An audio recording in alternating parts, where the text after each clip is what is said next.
All right, we're live now. So Okay. go ahead, Kara. Okay. Good morning, everybody.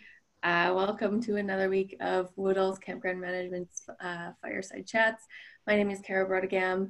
Uh, we are back with Brian Searle and Ben Quiggle. We also have Rose Duemig on today with us. She works for App My Community and has spent 15 years in the conference management industry. Some pretty incredible numbers in terms of attendance and things like that at some of her events. Um, we just went through a little list of them, but Rose, maybe you can give us a plug for the awesome work you've done. Oh, thanks. Thank you all for having me. And I did want to point out my background is my fireplace for the Fireside Chat. But since I we're like it. middle of summer, I don't have a fire going. But yeah, I've worked with both corporate and association conferences over the years. And, obviously the fundamentals are the same, but they both definitely have different motivations, different objectives for their membership and their attendees. IBM, Sherwin-Williams, the American Optometric Association, and my largest was actually the World Stamp Association, people from all over the world. So a lot of variety, a lot of different interests, and so it's been a lot of fun. All right, so today we're going to talk to you, Rose, about the viability of having conventions, specifically within the campground industry, but I guess in general too, just to kind of see what your thoughts are, how people are doing it. So I believe for the portion of this show, Ben is going to be playing the advocate of we should have conventions because everything's fine. I'm going to be the devil's advocate who just argues that we shouldn't, and Kara's just going to be the intelligent one who makes smart comments throughout the whole show. So. Well, thank you. Well, where do you want to start, Ben? Where do we want to start? Because everything's fine in Ben's corner of Zoom. Oh, God. I don't know if everything's fine. I guess, just to start, were you surprised with KOA's decision to do virtual? I would imagine not. You said you had done a lot of research. And what are you hearing from the people that you've spoken with as far as the outlook for in-person conferences for 2020? Sure. So it's no surprise the majority have been canceling. Basically, so in conference world, spring and fall are the peak times. Summertime people go on vacation, and so those are the times when the majority of conferences are taking place. And so it didn't take any time, certainly in the spring, for many of them to be canceled, and many did just look ahead and say, "Look, we're going to have to call it for this year."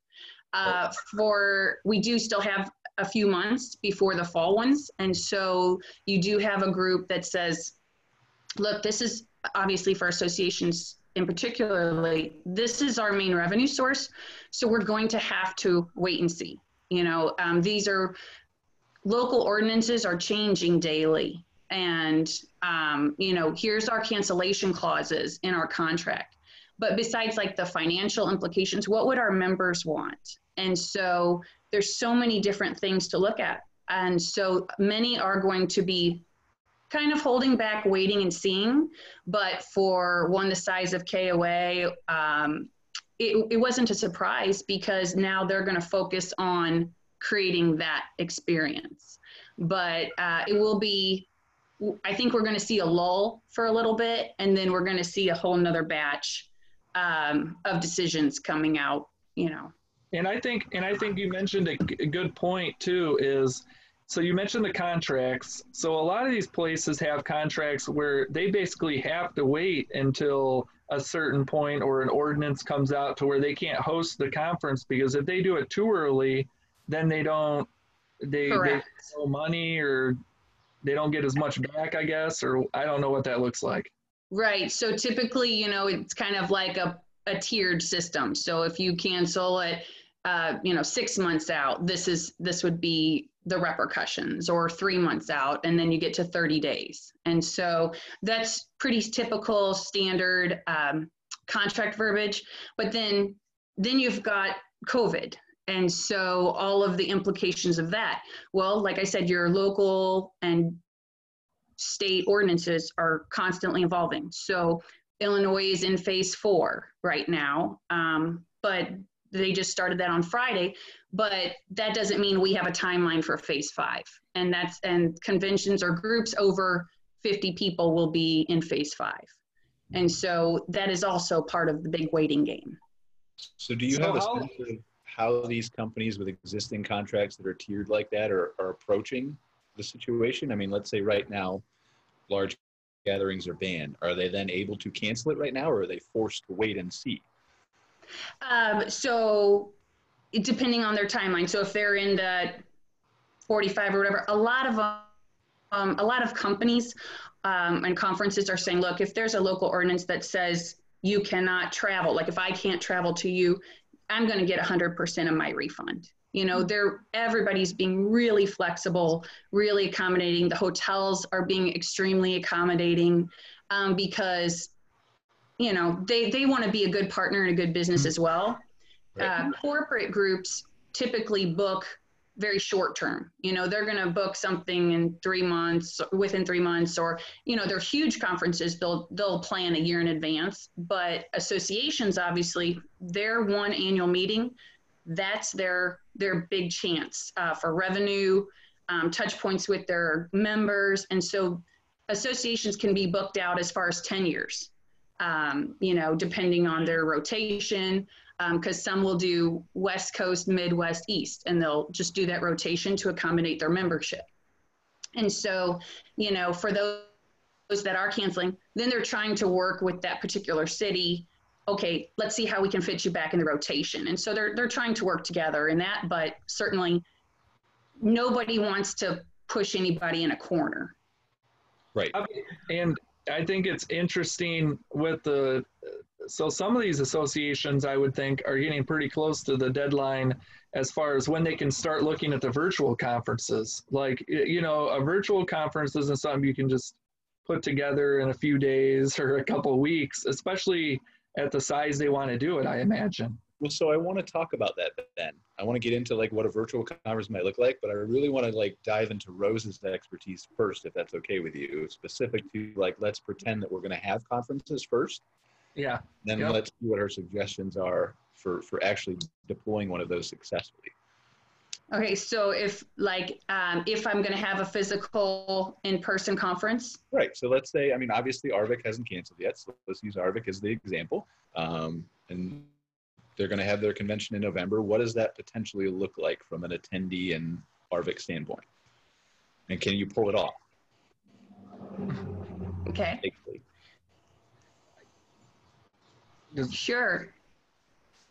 Sure. And hopefully my internet is okay for you.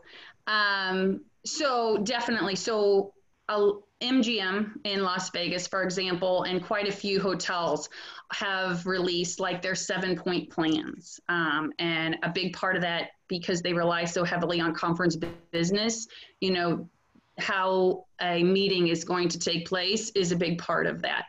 100% of what the CDC recommends, what the hotels are doing is you're going to be inundated with how we are keeping things clean, what are the safety procedures and things like that. So while you're with us, we're going to take care of you. And so that's going to be a big reoccurring theme for any in-person event that's going to be taking place. They're constantly wanting you to create new signage, you know, not just the spacers on the floor, but, you know, constant reminders. Something that I just saw that I thought was pretty creative that some convention centers are going to be utilizing are wristbands. And so a wristband that's red is a person that says, look, stay 6 feet away. I'm not ready to, you know, I'm employing very strict standards. A yellow wristband would just say, okay, I'm fine. Let's respect kind of our bubble here, but like, I'm not going to be shaking hands. And then green, I'm good. Like I'm comfortable shaking hands, being close and things like that. And so that's something just in even that unspoken communication that we could be seeing. As far as like as a conference. Do you feel like, I didn't mean to interrupt you, but I'm just curious with these little things, right? So do you feel like people will actually watch those wrist things? I mean, I feel like there's so many people who just, when I go to conventions, I mean, you can set out rules and you can set out flyers, set out guidelines, but how many people are actually reading them and paying attention and walking around and looking down at everybody's wrist? And I don't know. I think that sounds like kind of a marketing thing more than a practical protection. Well, I did laugh because I thought, well, if I'm wearing a red wristband, I'd be surprised if I were even there. Yeah. Right. You know, and so I take that with a grain. But I thought, well, you know, and like I said, the convention centers, some of those are the ones that are jumping on board of that. And I think that's just, they're going to try to do anything that they can To get the red. to make people comfortable. Yeah. And so whether it be the electronic signage that constantly reminds you to wash hands or whatever, to the little bracelet. Like, I think that people are just trying to set a tone that we're okay here. So you'll be okay here. Are you seeing the facilities reducing capacity numbers? Like, you know, you used to be able to fit 1,000 people in a room, and now we'll only do 300. Right. And so that's another thing too. Like, so it changes the whole scope of planning, and even, you know, we're going to host a conference, but can we accommodate them? And so where you would have a table in the past of 10, that now they're not going to seat more than 6. Or instead of a long table with people lined up at it, now they're saying, well, maybe we should give each person their own table and chair. And so in a room that we used to sit 100 people at, now we can only put 25. And that, you know, those kinds of things affect, you know, I'm going to hold my conference, but then, well, can I accommodate everyone? And so then, you know, so you have to take that kinds of things into consideration. I hire buses to bring people in, but instead of being able to put 50 people on a bus, well, now I can't, you know, now I have to. Now I need more buses. Now I need a bigger convention center, like double the size to hold the same amount of people because they have to be spread out. And my budget. Yeah. And so, right. Other things you're going to see is buffets. Nobody is doing self-serve buffets. The CDC is recommending people to bring their own water bottles and closing, you know, water stations, things like that, not making those available. And so, you know, it's more than just saying, okay, we're going to hold it and stay 6 feet apart. There's a lot of implications. Yeah, I know with the Arvik too, last year, you know, they had quite a few people there. I mean, just even on the education side, how are you going to fit those people in a room for sessions? I imagine you'd have to think about a teacher, right? Like you've got, I mean, finish your thought, Ben. I'm sorry, I didn't interrupt you. I imagine you'd have to like reduce the number of educational sessions so you could create more room, or just have up sheet, I guess. So right, because then so you know, you may have each room have 25 people in it now. Well, they all break at the same time and everybody's in the hallway together. You know, it's you're having to rethink your schedule. Registration, you know, a lot of different ones are saying, okay, well, we'll mail out the badges instead of people waiting in a registration line. We'll have self-printing stations that are scattered about instead of one long counter. You know, obviously hotels are looking at how we can do contactless check-in. Obviously our RV campgrounds know all about that. You know, whether it be using their phone for key cards, you know, everybody's looking at technology totally different to enable that social distancing. And I imagine on the expo side, it's just even, I mean, more, you know, I guess you couldn't have it was impossible to have. Like, I don't see how that, as currently constructed, as you traditionally think of a trade show, right?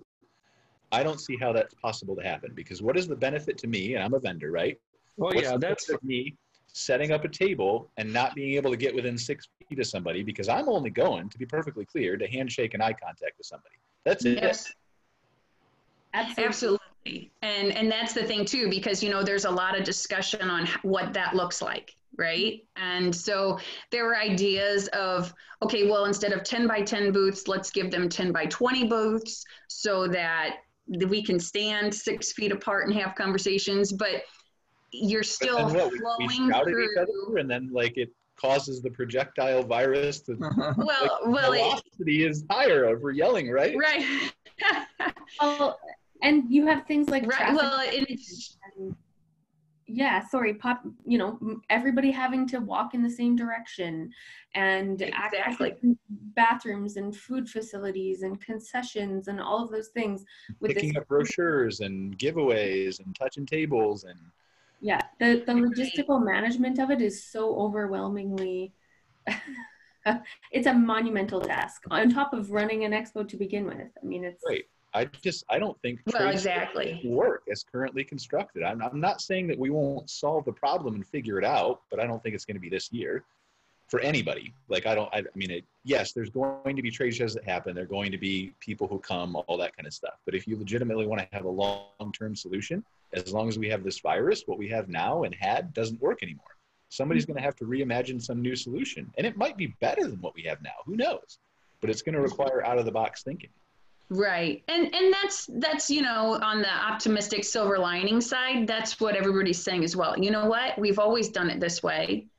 That doesn't mean it's the best way. It's just what we know. And so, when we had the financial crisis before and conferences dropped off, they came back. But that wasn't, people weren't affected personally as far as how they interact with others.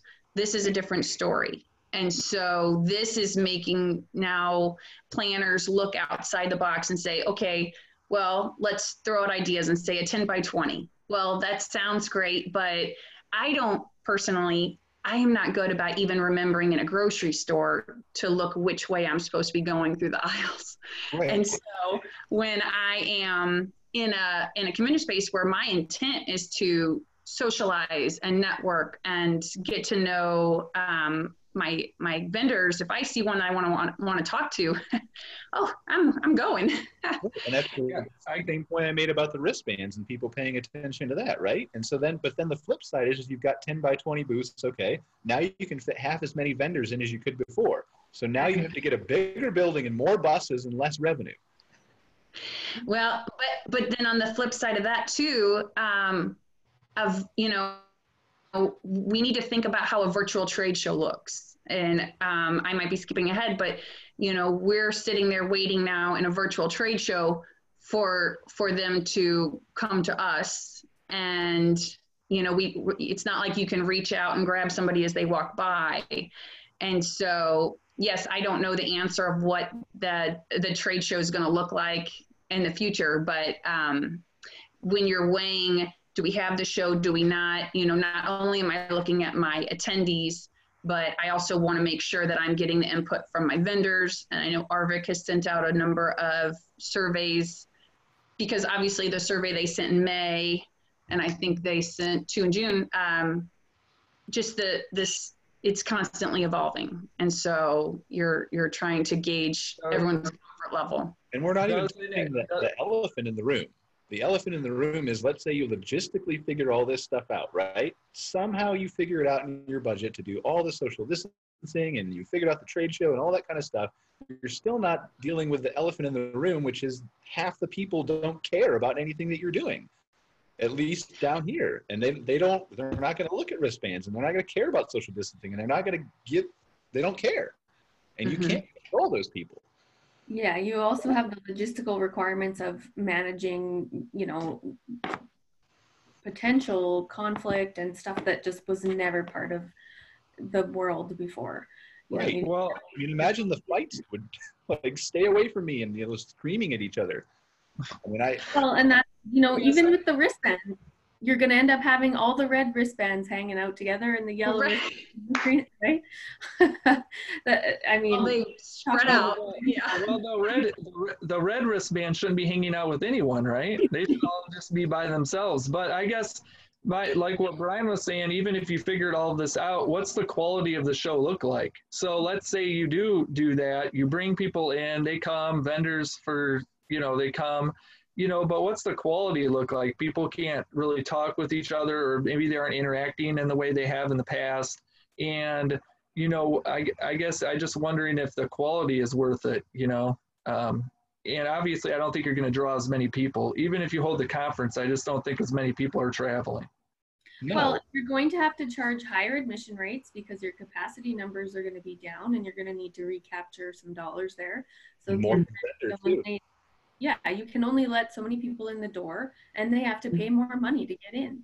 It's right, and it's such a game of trying to guess what people are thinking, and it changes week to week with every news report. And so a couple of ideas that I did like kind of as alternatives were more of like a hub and spoke model. And so you can have maybe a smaller centralized, because again, people aren't wanting to fly, people aren't wanting to drive too far, but they are willing to drive. And so if you could even do like for Arvik, whether it be their chapters, or regions that they have, and then create smaller subsets in various locations, and you can do streaming that way. And that way their attendees are still getting the face-to-face interaction, which is so vital in going to a conference. It's, such a big part of it. But they also feel, okay, I'm in a safe environment because I'm not with 500 other people. It's a distance I'm comfortable going to. I'm not worrying about a ton of people converging from multiple locations into one, and so I think that definitely has a place coming up as well. And at companies, even the workplace is, companies have their employees working from home, and companies that never considered it before are saying, oh, this actually works. And so that also is going to cause conferences to look at, we need to incorporate more virtual into our conferences. And like Kara we were saying earlier, reaching a whole new audience that we didn't before. Because it's not easy for people to get away for multiple days sometimes. But if I can grab snippets of it and still get the value, then, okay, maybe I'm just gone for a day for that one-day networking event, and I'm still getting the value from that particular conference. I think there's a way to have a conference, but I don't know if there's a way to necessarily have a financially successful trade show or expo as part of that. I mean, I think that, if I look at it from my perspective, right? Again, I've said many times before this virus even got out there that the only reason I'm going is handshaking and eye contact, period. Because I know as a digital marketer that I can reach those same exact people through email and text and online and websites and ads and all those kinds of things. Mm-hmm. But 95% of the companies that attend any show, let alone a campground show, vendors, are not as technologically savvy and can't reach those people. And so the only opportunity they have to get people to buy is at these trade shows, because they have not been forced to adapt to what has been around for arguably at least 10 years, if not longer. And so if you're then on top of that are limiting the amount of people at that show and what you can do and who you can talk to and who you can network with and I don't know if it makes financial sense for vendors to travel all the way across the country and pay the hotel expenses and registration and all that kind of stuff. Oh, sure. Let alone the $30,000 to $100,000 that people were spending to sponsor Arvik last year with half people at most. Yeah, I really feel for some of the associations, and I know some of the state associations already lost their conferences, in the spring, and it just makes the budget so much tighter for those groups. So hopefully, I think some of the state associations move to the fall, but, I don't know whether they'll be able to hold them in the fall either. But, you just feel for some of these associations that really depend on some of that revenue. And I really hope that Arvik can, if they don't do an in-person one, at least can find something that works, some way that works and works effectively. It's going to take one person, right? It's going to take one company. It's probably going to be a big one like Coca-Cola or State Farm or somebody who's going to figure out that this is a method that works, and then everybody will adopt it. Mhm. And so maybe that's, you know, if we're half capacity, maybe instead of a bunch of smaller rooms for education classes, we have 2 huge rooms that we do 50% occupancy where people can spread out, and maybe the vendors go up and talk for 15 minutes about their product and give a presentation. Maybe that works. That's a type of platform that maybe could work virtually, where you look at that Back to Camping Summit. Right, and that's. Sorry. Go ahead. Just going to say that the Back to Camping Summit, you know, that you registered, you were able to sit in on these sessions and pick and choose the things that were valuable to you. And maybe vendors can be sponsoring those sessions and doing a, you know, 10-minute presentation before the session starts or something like there is absolutely out of the box ways to There is, yeah. It can definitely work. We spent a lot of time talking about the negatives because we had to get through those, but I mean, the positives are there are plenty of ways to make it work. But again, I mean, the real issue is let's say you get the virtual to work, and again, I'm playing the role of negative here, right? Ben, feel free to jump in and counter off me anytime. But let's say you get the virtual to work, right? But I still don't see somebody spending tens of thousands of dollars to sponsor a virtual event. Like I can see $1,000 or $2,000 for a banner here or a sponsoring class there, but not at that volume, which still then impacts the finances of the association or company. And I just wonder at a virtual show, I mean, it's going to be interesting to see some of the ways these people put these things together, because I know some virtual shows will just like have a list of the vendors and you scroll down and you click on the names. Or, you know, there's a bunch of different ways to do it.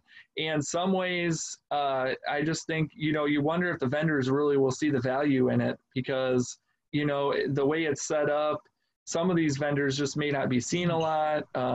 You know, it's not like you're physically walking by a booth or anything. You may be scrolling down a list or using your little icon to walk through a virtual expo hall. I don't know how that looks, but so that'll be interesting. I definitely agree with Brian. I don't think you can charge as much as you can at a physical conference. No way. I think you go ahead. Sorry. Oh, I was going to say, and it's all about exposure. And like Kara said, you know, you're going to have to revamp how you do it so that you're giving your exhibitors that face time as well. And, you know, some of the big guys are looking at virtual trade shows. And so your attendee is walking through it as they go. But basically, you just have to think about engagement. So whether it be pairing your vendors with a group of attendees and saying, okay, here's your time and have a discussion or things like that. So it's not just looking at it as talking heads either. Because, you know, as a presenter, you're standing there talking, and even in face-to-face, you're reading your audience. But when you're here, well, I'm really going to have to step up my game so that whoever's watching online doesn't leave and go do something else. Well, that's the thing. How do you know that, right? So if I'm a vendor, like, great, I've got an audience of 50 people who have registered and to sign up, and I can see they're in my little Zoom or whatever window it is, right? But how do they know they're actually looking at me? How do I know they're not making breakfast behind the laptop or something, right? Oh, and sure, so at sure. some point, if you want to charge me for this session, then not only do you have to guarantee that people are going to be there, but you have to guarantee they're paying attention. Mm-hmm. Well, what does that look like? I mean, maybe it's a quiz. Like you have to pass the quiz at the end of the class, and to do so, then you get entered into a drawing to win a free service or something. Right. And that's where like polling as it goes, you know, and you're getting feedback and using that from the people that are participating. And that's like keeping them engaged as well. And then it's also more interesting to be seeing what other people are responding, you know. And so, yeah, I agree. You've got to keep that interactive piece. Although in this world, it's obviously something that's going to take a lot of thought. Right. Well, from the vendor and presenter standpoint too, because I've got to be a whole lot more engaging than I would be in person too, because there's the caveat of like, well, I'm talking to you and I'm standing here and I don't want to offend you, so I'm not gonna, you know, pretend that I'm not interested or roll my eyes at you or whatever. But you can do all that through a computer screen and I don't see it. So as a presenter, I've got to be much more engaging and have much more interesting content. And And I feel like I could probably pull that off. And I know probably like 20 other people who could pull it off. But I also know a lot of people who struggle to be interesting in person. Not that they don't have good things to say, but just that their personality is not that. And But so on the flip side, go ahead. flip side, Brian, you also have the ability to, like we said, access a much broader market that potentially wouldn't have set foot in that show at any other time in the entire history of your business. And your numbers are probably potentially exponential. If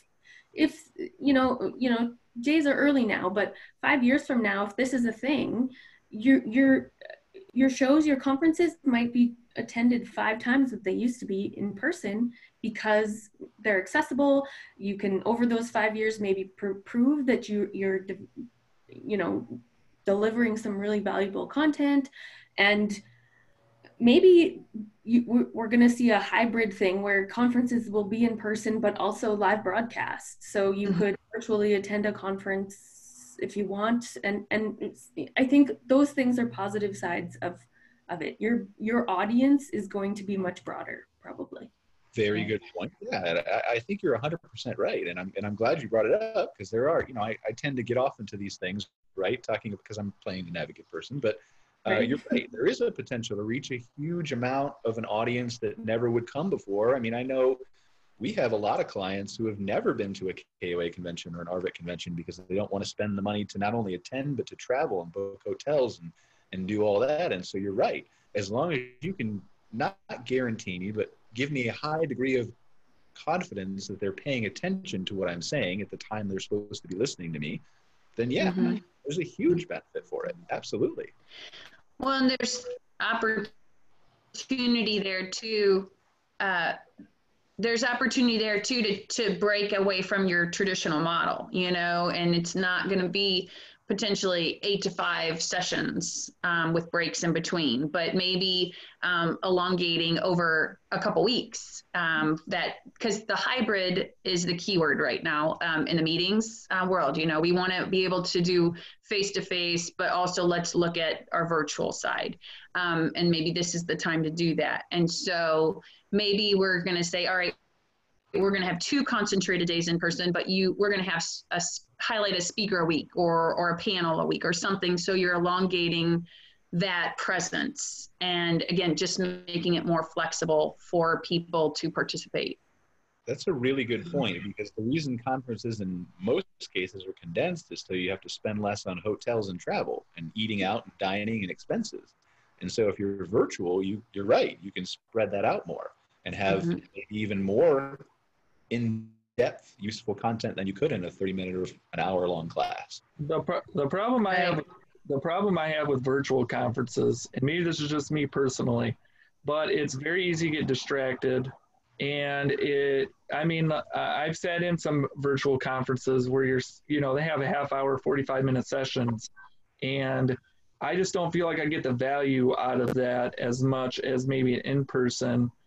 Just because I can get distracted, or if it's virtual, maybe it's maybe I just don't see everything, or I think there would definitely have to be at first a growth. People would definitely have to learn how to navigate these conferences and things like that.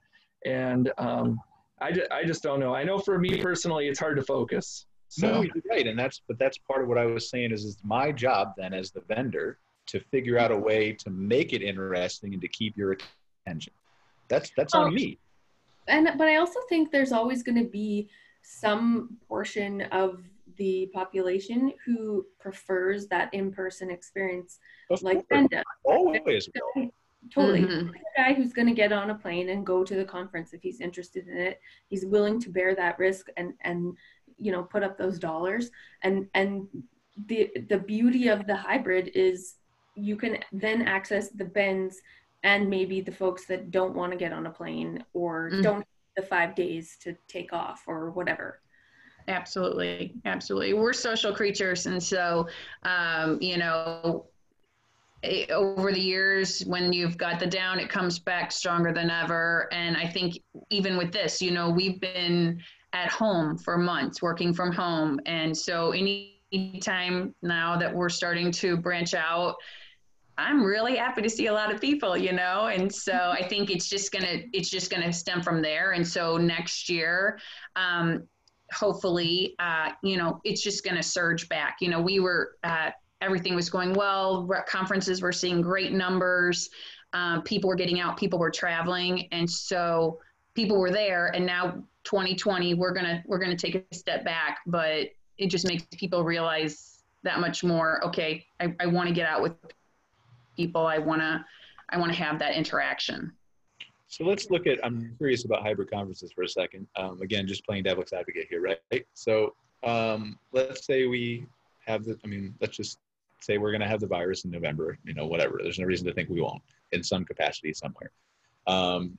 Let's say we do a hybrid conference, right? Arvik has a smaller venue in person or the same size venue for half the amount of people, but they also do a virtual show for the people who aren't comfortable attending.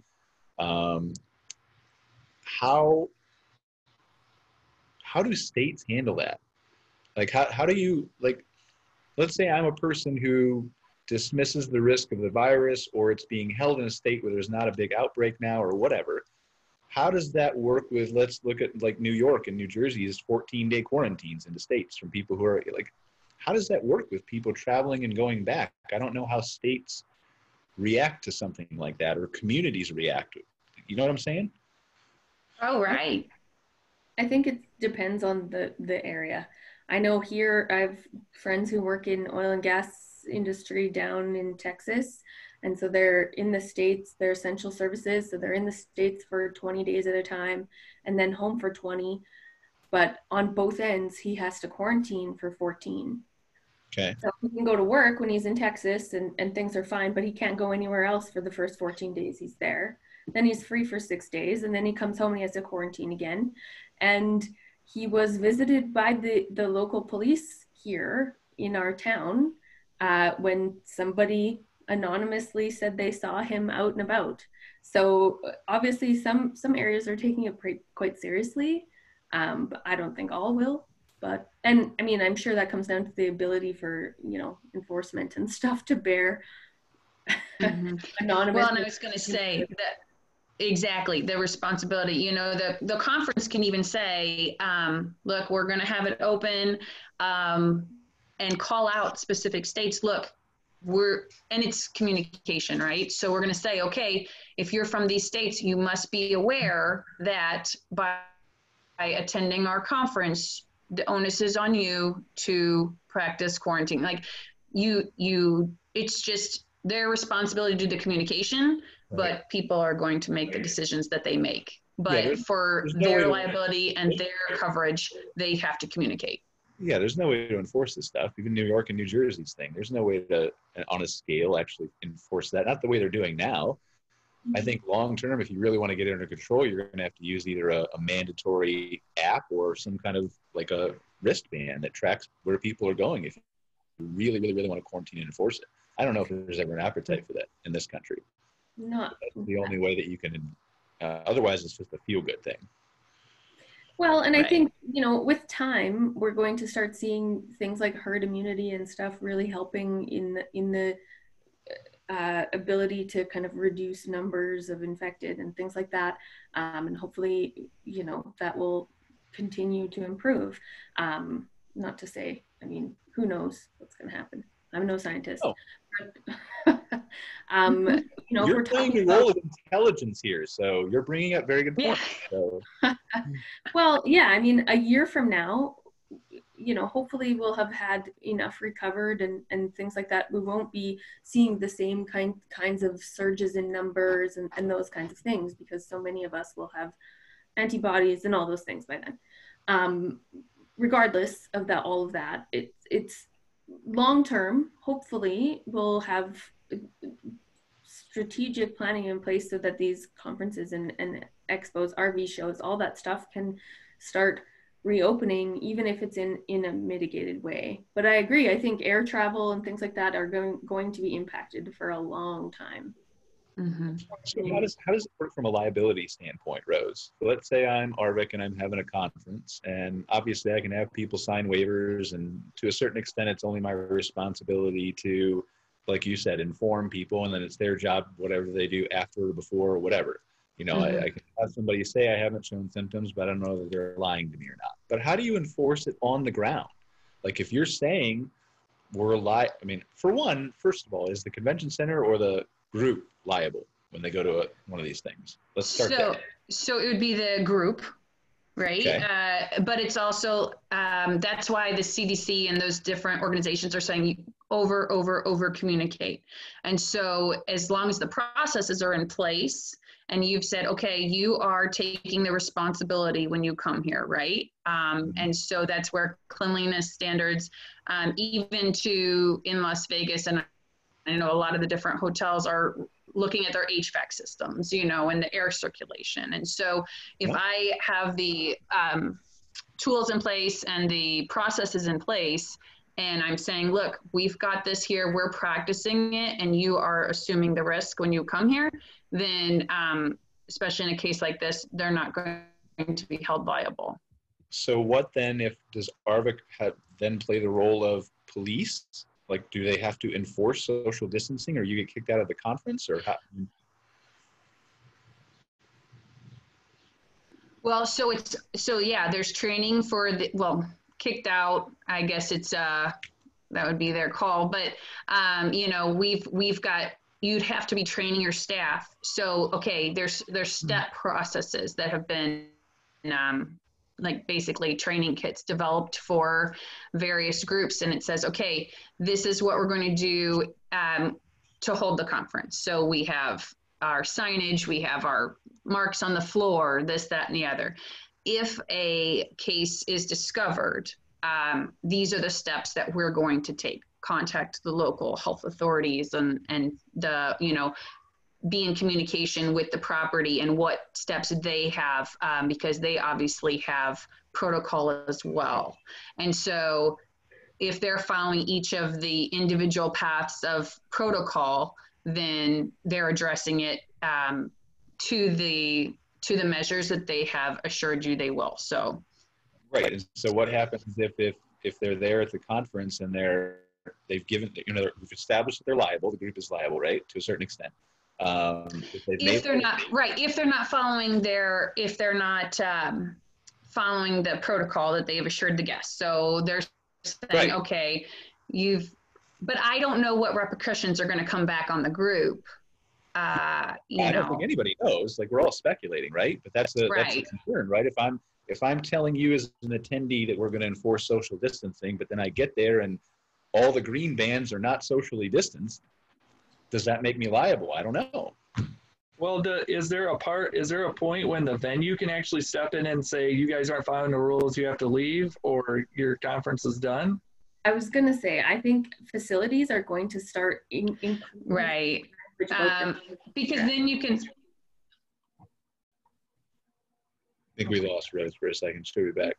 There she is. Paused. Okay. All right, you're back, Rose. I think. All right. Am I there? You're here. Okay. Because yeah, like you can't, and I'm sorry if I'm jumping in, but like if all the green wristbands are in the bar, you know, after hours or whatever, well, now they're no longer on my conference time. And so they're taking, you know, I'm not going to be liable for that. But what, you know, not that you can trace it back to that or something like that. So.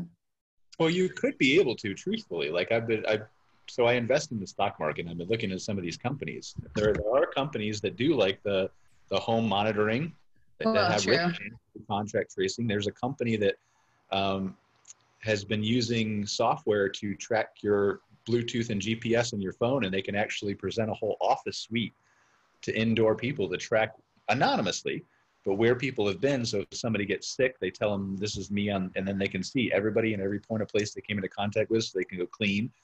So these things do exist. Cruise lines are going to use them, stuff like that, to make sure that this stuff happens. So I think it's just a matter of time before conventions take advantage of it too. Sure. So, yeah, it will. Oh, go ahead, Rose. Sorry. Oh, I was going to say, I do know that contract language and things like that is changing. I know some people are trying to rewrite, how their insurance coverage is going. And, some are even trying to write in language in case they need to have legal action. And so a lot of insurance are really buckling down on a lot of that as well. So it's evolving. Too. We should have asked those guys last week, Ben, whether what that looked. I mean, obviously Levitt's not going to be the one that covers conference, but it's an interesting question from a liability insurance standpoint, what they require you to do or don't require you to do. Mm-hmm. Yeah, yeah. Yeah, it is interesting. So it's just, yeah, sorry. I think it's really going to come down. Ben lost focus again. Ben lost focus again. I'm getting old, so it happens from time to time. It happens. But I just think it's interesting, on the liability side too. I mean, it would be pretty devastating for an industry if they held a conference and 75% of the people got sick. I mean, you're not talking just from conference standpoint either. I mean, for an industry like the campground industry, then you're taking that back home, and I mean, it could really impact the entire industry as a whole, I guess. Yeah, it's a huge risk, and that's why we're seeing everybody kind of just waiting with bated breath. Nobody's making any choices because it's such a significant gamble. Right, Mm-hmm. but then you've got, again, like Ben was saying, you've got to be able to plan. If you're going to go virtual, then you've got to be able to have the time to create something that basically has never been created before, to the extent that people are trying to create it now. And I'm sure, again, somebody's going to come up with some fantastic software thing like Zoom, and it's going to take off, and everybody's going to be able to use it for conferences. But to my knowledge, doesn't exist yet. Well, and that's where, planners are, they have to work double time on that. Like, okay, we just have to start working on our plan B, even though our plan A is going to be live together in November, but plan B, okay, these are the steps we're going to have to take to be ready to make that call. And again, like, technology is not cheap. It's time and effort and it's cost, but you have to do it right if you're going to hold on to your attendees and make an impact. And so they're having to pull double duty. And constant surveys and watching industry reports and news and things like that. And so it's a busy place to be.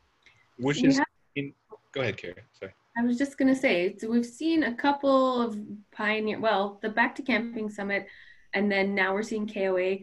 Do we have the ability to chat with those guys about what kind of numbers they're seeing or saw with Back to Camping? I'd be interested to see how many registrations they had. Did they have a great attendance? Ben knows. He's looking it up. Yeah, I can look it up. I know when we talked with Mark Cap, who put it together. I always want to say Cope. I don't know why I want to say Cope, but it's Cap. Mark Cap.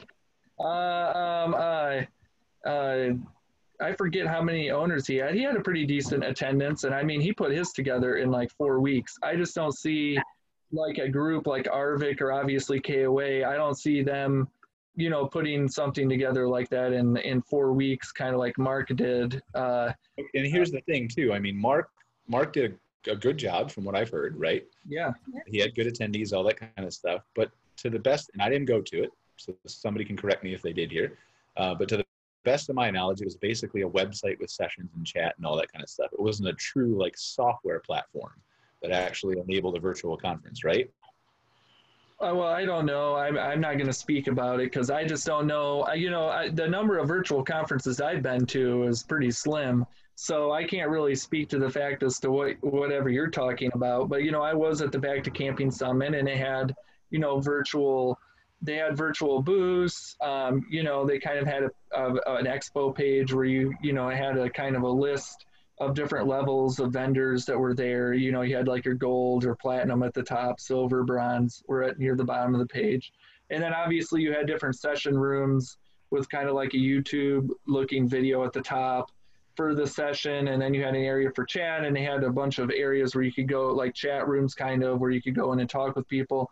So, you know, that's what that one was like. I can't really compare it, you know. I'm not trying to slight that one at all. Like, I'm not trying to slight it at all. I'm just saying there's a difference between putting together a website really quick like Mark did, and he pulled it off great. Again, I have nothing bad to say about it at all. But to doing something at the level that KOA is probably looking to do is a whole lot different than that, I think. Well, and that was kind of my point, is we are seeing people kind of spearheading this and starting to roll out new innovative ways to bring this content in deliverable formats based on what's happening in the world right now. And I think it's only going to improve from there.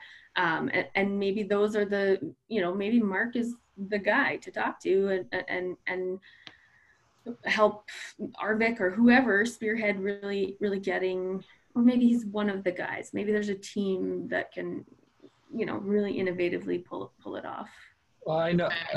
I found the store. You know, he said he had 529 attendance for 2 days, and he had, I think, near the end of, you know, and a lot of these conferences have their stuff up. So, like, if you attend, you have like 30 days of access, or maybe even longer, for like an Arvik or KOA one. But he had 30 days, so the end of May, and he had over 72,000 page views when I caught up with him like a week or two after the conference. So, you know, it was pretty decent sized. And I know there is another virtual conference coming up in September that a gentleman, Art Lieberman's putting together. He's still working on that. So it'll be interesting to see, you know, what kind of format he has. I know I've seen some virtual conferences, you know, just looking at videos and stuff over the last few weeks, you know, where you actually have like an expo hall where you're actually like virtually moving through it. I don't know if that's any better than a list, or, you know, kind of like the Back to Camping Summit was just kind of like a page with the vendor logos and names on it. So I don't know what works better or not, I guess, on that. Are you starting to see folks go this route? Like, do you have lots of virtual conferences on the calendar? Or is this still infancy? Right. So yes, they are. And like Ben just said, as far as like the virtual walkthrough of the exhibit hall. So a lot of big corporate companies, I mean, they have the dollars right now so they can do this, but they are definitely going in that direction, so that like in one area, what they're doing is they're setting up a stage, and you know, there's screens all around it. So the audience is seeing the other audience, you know, they're seeing other people watching. It's very circular. And then so they feel like they're part of the speaker, and the speakers, he can see them. And so he can call out people in the audience, you know, things, even though they're watching from all over. And so they're trying to do that interactive engagement. The virtual trade show aspect, the list is great. We were exhibitors at that Back to Camping Summit, and you know, it was new for everyone. And so it was nice to have the chat room if people were interested, and they had, you know, the sponsors listed out and the speakers.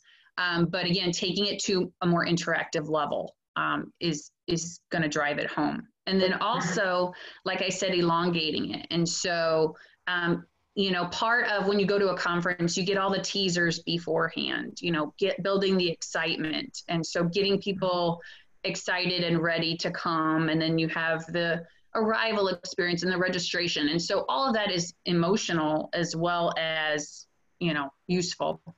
And then the follow-up afterwards, you know, are you following us on Twitter? Are you part of our social media groups, you know, to keep that momentum going?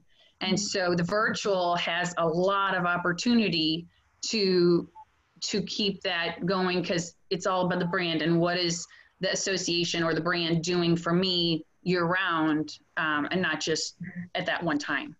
But you've got to give me a reason to attend and to pay, either as an attendee or a vendor, that's different from what I can already do. Now, this is in my mind, right? Okay, so Sure. I'm admittedly way more of a geek than most people are. But I can chat with you already on Facebook. I can email with you already. I can view your website already. What are you going to do that's different for me in a virtual conference that's going to convince me to pay $1,000, $2,000, $5,000, $10,000? And I think that's kind of what you're talking about, Rose, is there's going to have to be a technological evolution here where things come down in price, where people can afford to make it really, really unique, like you were talking about. It's going to have to be like VR, where you're immersed and you're like, I'm as close to being there as I possibly can. Maybe it's haptic feedback on your hands where you can actually feel someone shaking it. I don't know. But it's going to have to be some kind of, there's going to have to be value that is not available to you on a normal digital platform every day if you want me to pay for it. That's in my mind. Oh, sure. I guess I don't like the handshaking as much as Brian does, because I don't know if I really want something like I physically shake coming. Example, right? I mean, it's something that separates you that I can't get every single day somewhere else. Whatever that ends up being, if that's in the room where you can make eye contact with people, if it's whatever, I don't know. But it's got to be in like, you know, that exposure. So, you know, as the association, I can put you in front of, you know, this many members, right? So I'm going to give you, as the top sponsor, you get to sit down with these 5, you know, or these, you know, have those little windows that you wouldn't have unless you were working with us, you know, whatever it may be. But right, like you said, you're going to have to show the value. Is that really the case? Are you really the gatekeeper anymore if I can get somebody's email address or phone number from Google? Like, can you really claim to say that that's the only place I can see these people now? I don't know. I mean, I don't know. I guess I'm interested. Sandra Anson, you know, has a question. She just mentioned, you know, one, did the vendors at the, you know, find the virtual conference worthwhile for the, you know, and one, you know, she mentions about the physical part of touching the products. Bring her on, Ben. Let her ask. Let's bring her on. Yeah, sure, if she wants to be on. If she wants to be on, she can ask her question. Sandra, if you're there. There you go. Hey, Sandra. Hi, can you hear me? Yep, you can. Okay, great. We got, you know, NRPA one first back out of having conferences, which was a drag. You know, that's a big one every year. But and they're suggesting that they may have a virtual conference this year.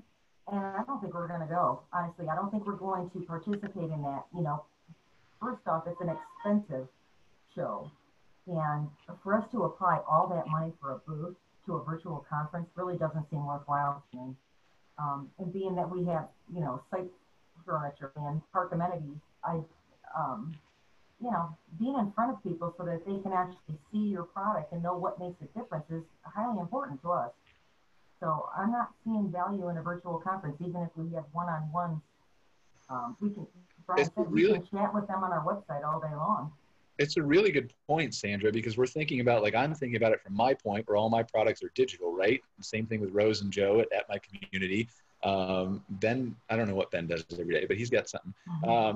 But like, if you look at like the gem mining, right? Or the water slides, or the people who need to sit down in comfortable beds or chairs, like really, how do you, I don't know, how do you make that justifiable? Even if you can get people's attention. Well, like the park models too. I mean, they can do like the virtual tours, but you know, a lot of people still like to see it in person, or like the tents or some of these unique accommodations. I mean, you know, they want to see it in person before they're going to put it in their campground. They want to see the construction quality.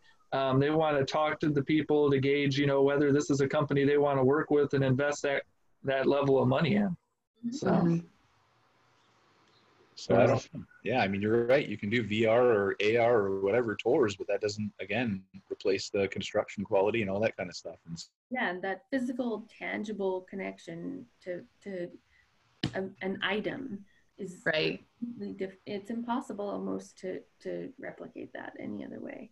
It's impossible. No, I completely agree with you. It's the same reason you want to touch the shiny new phone before you buy it. It's it's psychotic. We're not going to just make that go away with a virtual conference. So right. So it'll be interesting.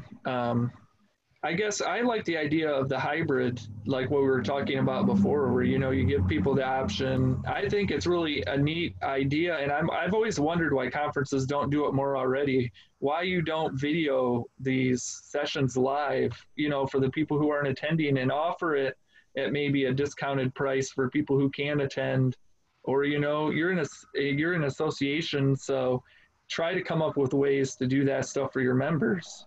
So I agree with you, but then how does it become financially feasible if you're in Arvik, for example, right? And you've got half of the possible attendees that might want to not come. How do you make that feasible from I already have more expenses for buses and rooms and less vendors who are willing to do it in person, but I need to, still do this in-person conference? How does that become financially viable for an association first? Yeah, I don't have the answer to all those questions, but I know. I'm speculating. I just thought it was I've always thought it was. I think the people who are showing up to the conference are gonna show up anyways because they're coming for more than just the educational sessions. I was just talking from the educational session point of view, as far as having those available online for members. So I always thought it was interesting that they didn't do that to begin with, at least from the educational side of things. So I think it's an interesting way to kind of diversify and have a little bit of extra revenue coming in. Again, accessing markets, yeah. But I think we are going to see that stuff change. Maybe to get folks at a conference in person, you might need to, give them some sort of extra motivation. I don't know what that's going to look like. I've seen get 1,000 air miles when you register before whatever day or whatever, right? There's going to be some folks that maybe will be on the fence and you can entice them. But overall, like you said, the people who are craving that personal experience or who want to physically tour the park model and things like that, those guys are still going to go. Mm-hmm. And that's what one of the ideas too. You were right on it, Kara, as far as the extra perks. And so I know one conference, what they're doing is, we want to just build our virtual audience or whatever, but we're going to offer, because like you said, Ben, the people that want to come are going to come, but maybe we'll offer behind the scenes things to one group versus the other.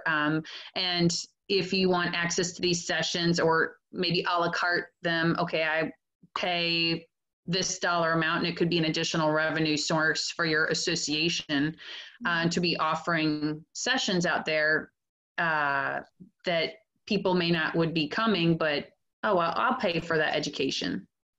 So how much of a risk is this though, right? Let's say you're a big company and forget the liability standpoint, but from a cancellation standpoint, if I'm a big company and I'm going to go to Vegas and I'm going to sign this reworked contract that says I understand what I'm doing and I have to social distance, and now I no longer have that cancellation out that's the same verbiage that I had before because I'm acknowledging that COVID exists and I'm still choosing to book my conference. Then is it feasible to do non-refundable tickets when things are changing so quickly? I mean, what if everybody cancels because there's an out 2 weeks before the show and you're stuck at the hotel?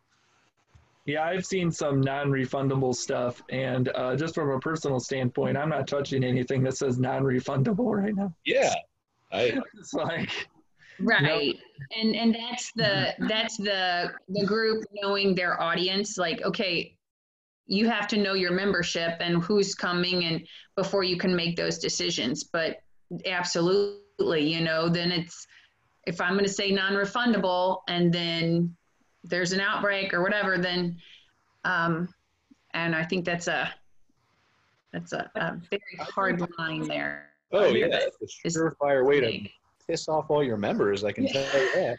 Especially if you put it in really fine lettering at the very bottom, and it's just you don't put it out front like some, I would think that some groups might try to hide it in language, then you're really going to piss off people. So you don't have to worry about them signing up next year. I'll tell you that. Well, that's or renewing your membership or whatever. So there's a huge fine line to walk. I don't I know I'm playing the role of negative, but legit, period. I just don't see a way short term in months that you can figure all of this out, no matter who you are, to do a 100% in-person event.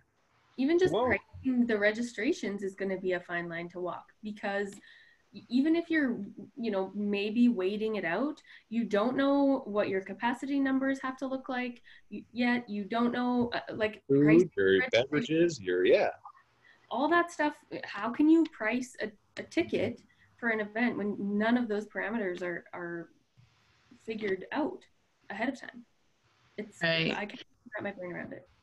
I know there's a large group, Meeting Planner International. So it's an association of meeting planners, and so they were supposed to have their annual meeting in June, and they've pushed it back till November. And you know they're gonna do what they can, you know, but drive that optimism as well, that you know the show will go on. And so you know a lot of people are looking to those types of organizations too to say, okay, these are, you know, everybody's learning as they go.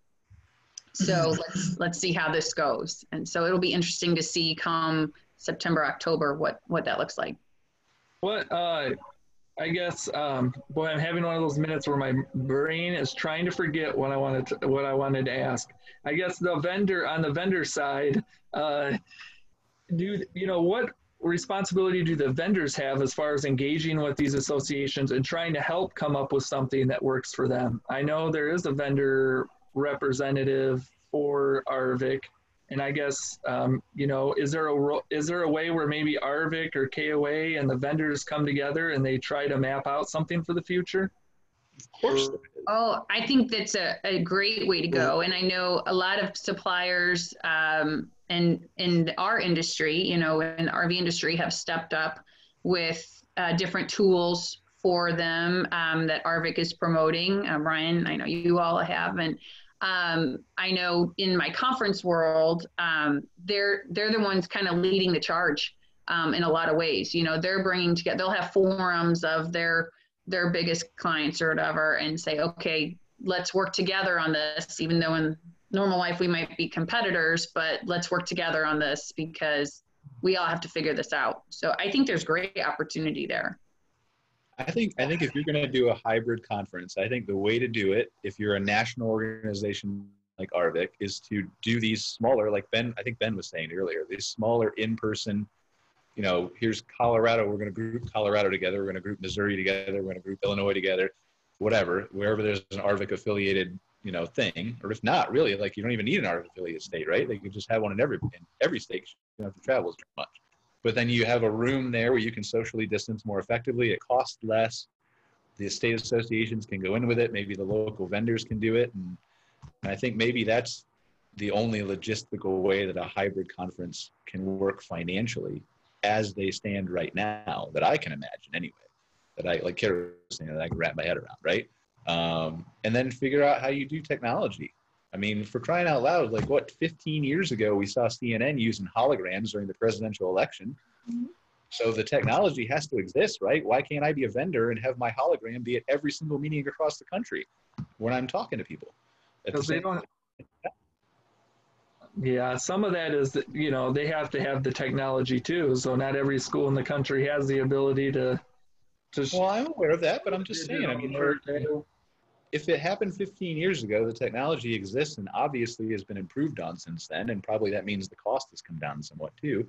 Is that feasible tomorrow? No, of course not. But there are ways, again, it's going to require thinking outside the box. Sounds like another business idea for you, Brian. Can I hire you and put you in charge of it? I'm full. Wait, sorry, never mind. Shane's on the call. Shane's on the call, so we can't say we're going to hire Caraway. I'm sorry. Yeah. Brian's doing business deals during the show, so. Right on. Can you blame me? She's the intelligent one on the show. I mean, I want good talent where I see it. So is there any other areas that we haven't touched base on that we wanted to touch base on? I guess we talked about the food, which was the most important part for me. Although I am a little upset that the buffets are going to be going away. I really liked some of the buffets, but so are they still going to be doing like the in-person serving the food? Like I know at a lot of these conferences, you know, they have the waiters come around that doesn't seem to me to be very much safer either, I guess. I don't know. I guess it's like eating I in a think restaurant. you probably have like you probably put the plates out in advance of the food and then have people trickle into their tables, right? Maybe they're covered plates. Right. So there's a lot of disposable products that are going to be used. There's a lot of like in some places, obviously it depends. They'll let the servers serve you through the buffet line. They're just breaking up the line. So it's not one long line. You'll have stations, but the servers will serve you. No one is serving themselves. And obviously the displays are different. So there's more shields and things like that. But the servers coming around is also under review because there's distancing that you have to keep in mind. And so it's evolving. A lot of grab and go and disposable. Yeah, well, and the food and beverage industry is changing and it's starting to embrace some crazy technology stuff too. I think, again, it's another one of those things where it's early days, but with time we'll see some pretty ingenious solutions to these concerns. I'm gonna let Shane talk here because he put a thing in the question and answer. I just want to give him a chance to retain Kara's talents before I hire her away. Shane, can you hear us? What did he? Hi, Shane. He put wow. Oh, did he leave? Oh, he's gone. Where'd you go, Shane? He ditched you. He doesn't want to talk to you, Brian. He's back. There we go. I hit the wrong button. There we go. Allow to talk. All right. Shane, are you there? I am. Sorry, I was having some computer problems. That's okay. All right, Shane, you're on the clock. You got 5 No, minutes. You can scare to stay. No, I was just kidding with your against your remark there, Brian. No, great discussion today. Really enjoyed it. Yeah. But I wanted to listen in just specifically for, consumer retail RV shows. We have one up here in Canada. So, Yeah, I attended it back when the world was normal. You did. Yeah. That was just at the end of our normal time. A lot of things you're saying is going to be applicable to that as well. And, who knows, where we're going to be at even next year. So, but really enjoyed the chat. Well, Shane, you look at like an RV show, right? I mean, or cabins we were talking about with campgrounds, but an RV, how do you legitimately let people tour, even if they're individual groups, walk through an RV that's all indoors and contained, and then another person come right behind them without cleaning? I don't know how that works either. So, yeah, I know. Well, Shane was at the open house last year in Elkhart for the RV open house. Now they're still planning on, at least the last I knew, they're still planning on moving forward with that. And for people who don't know, it's an event they hold in Elkhart, Indiana, where it's mainly outdoors. So they have the outdoor locations around these RV manufacturers, and they put tons of RVs. And basically, it's a dealer show, so it's not open to the public. The manufacturers invite thousands of dealers from around the country, and they basically order the RVs that are going to be on their lots or take a look at the new RVs, things like that. So they're still planning on doing that mainly because I think it's outdoors and they can kind of control how many people they invite, or, there's different ways I think they're thinking that they can control stuff. So it'll be interesting, but, they still walk through the RVs. So obviously they'd have to have extra cleaning staff and tons of people. So it'll be interesting to see if that event goes off. I think Shane was there last year, so he knows what I'm talking about. But I know Hershey. He's still unmuted. He can comment it. Yeah. I mean, we want to hear from you, Shane. We want to hear from you, Shane. Like, give us some ideas. What are you thinking too? Yeah. I think there's going to be some restrictions about the number of people that the facility allows in, and it'll all be based on the square footage. It might be one person for every 100 square feet or 150 or whatever that number is. And it is a concern, allowing people in. I can see that, there'll be signs, please don't touch anything. There'll be hand washing stations all over the place. Everybody would have to wear a mask, maybe even wear gloves. Yeah, you know, it's going to be difficult. That's feasible though, like what you just said, right? So if I've got an RV and I require you to wear a mask when you're touring it, and I have a hand sanitizer station at the entrance and the exit, that's feasible. That would work. Yeah, you know, and I think you're going to see the layout different.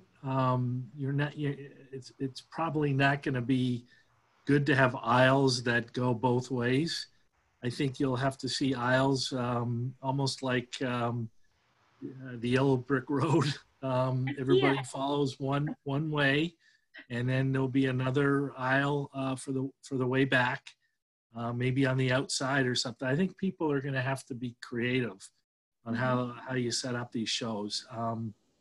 But you know, I think it kills the entertainment. So I know, like at the open house, they invited Keith Urban last year. They had like 1,000 people packed in to this small area. Obviously, you're not going to be able to do that. But I mean, even from like an Arvik or KOA standpoint, usually they bring in like comedy acts or magic acts or whatever. But you know, you can't have people all in one room watching these acts. So I guess what happens to the entertainment? I guess maybe they just don't host entertainment. It's more just educational expo, and then you have to go find your own entertainment, I guess. Well, and then it becomes, is it a value proposition to even go? Because a lot of people go for the camaraderie and the entertainment. Yeah. And if the education can be put online, you know, there's been some, including this fireside chat today, you know, the way things have changed, you know, you're getting some great, learning experiences just online today. So, you know, is it going to be, is it going to be worth, taking that risk? I just don't know. That's it. It's all about networking. I mean, I wasn't buying an RV when I came up to Toronto, Shane. I came up for you. That's it. Yeah. Shane, well, we appreciate it. But I mean, the principle behind it stands, right? I mean, that's, you know, most people are coming for networking. Absolutely. Yeah. Yeah, you know, in a consumer RV show, you know, people come there to view the actual units and to see so many models. Now that is going to be hard to do online, if next to impossible. But you know, trade shows for the time being, I think you could do it. Yeah, it's going to be interesting with RV shows because, again, it's a convenience thing, right? And again, I know very little about RV shows, so correct me if I'm wrong, Shane. But it's a convenience thing having all those models under one roof. But you still, theoretically, if you had the time to do it, could see most of those models by going around to different dealerships, right? Yeah, absolutely. Yes, that is the advantage right there, to see them and touch them. Mm-hmm. Yeah. So then there's got to be some kind of other value proposition there from an RV show that they've got to create. If they can't have entertainment and they can't have as many models or they can't have as many people, there's got to be some kind of incentive there. And it exists. Somebody just has to think about it. And it'll probably be better than what we have now. But I don't know what that is today. Yeah. So, all right. Well, Rose, did we miss anything? Do you want to talk about? Did you have anything else on the list? No, I think it was good. It's, by the time we get off the call, if I check the news, there'd be some new update. And so it's just constantly evolving, but not to be the over optimist, but I think a lot of good things are going to come out of just in the conference idea, just technology and how people interact, but people will be really happy to get back together. It just might not be right away. Yeah, I agree. Yeah, and I think it's just going to benefit the industry as a whole. We're going to find new ways to do things, which is always good, and then maybe more efficient ways, and maybe we utilize technology more. I know the RV park and campground industry has a long ways to go on the technology front. Oh, maybe this gives us a little bit of hope. Oh, I'm back. There you go. You froze. I'm back.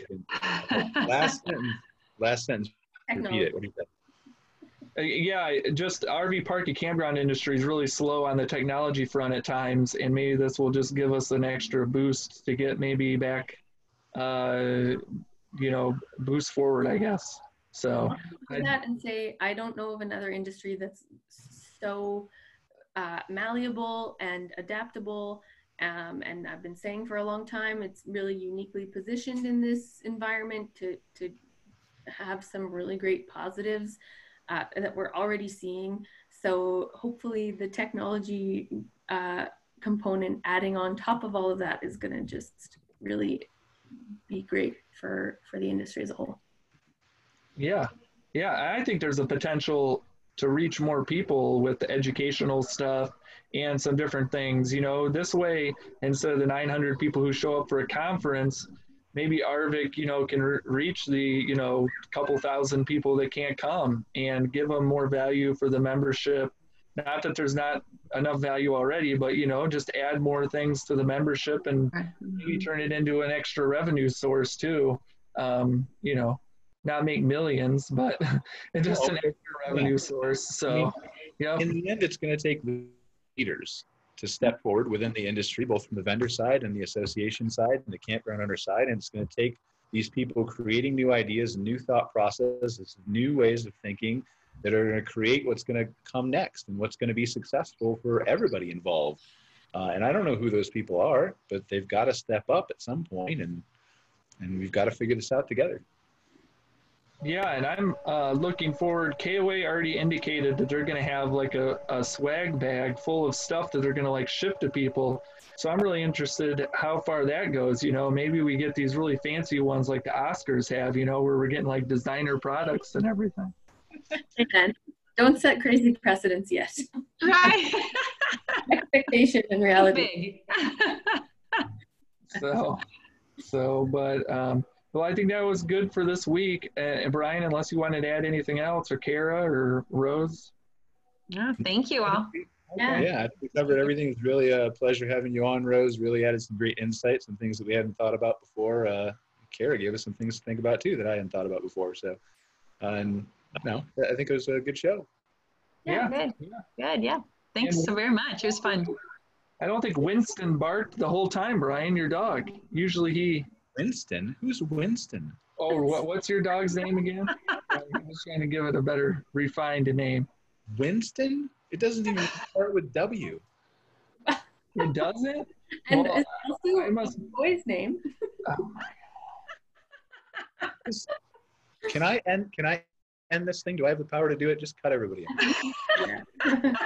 Get out of here, Ben. All right. Take care, all. All right. Talk to you later. Bye. Thanks, everyone, for watching. Bye.